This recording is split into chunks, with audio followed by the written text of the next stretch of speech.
Uber's Victorian General Manager Matthew Denman and Disability Awareness Business Centre for Access Director Thomas Banks gave evidence to the inquiry to ride-sourcing services on Thursday.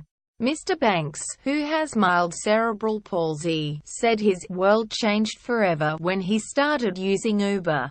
Taxi drivers would keep him waiting for hours, would drive off without him thinking he was drunk, or refuse to drive him short distances.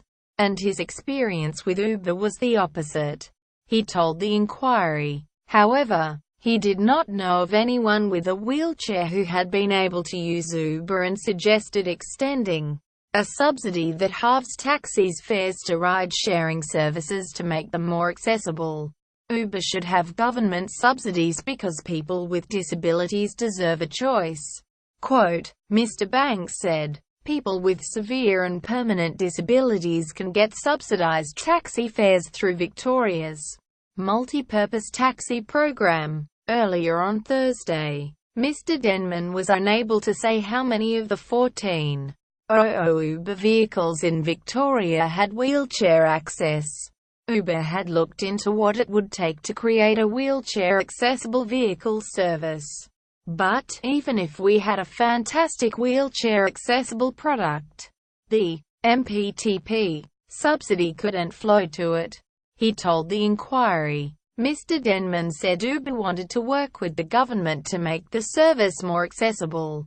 Late last month, the Victorian government announced plans to legalise Uber but also compensate existing taxi drivers. The government is planning to scrap taxi licenses to create a single registration system for cabs, hire cars and ride-sharing services.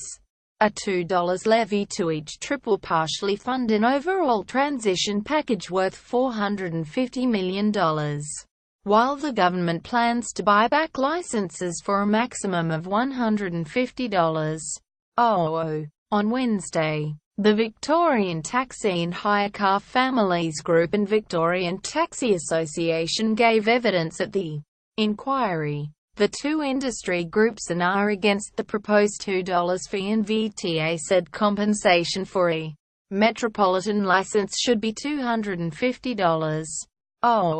The inquiry heard. Uber says the government needs to release the analysis and economic modelling to justify the levy and any compensation.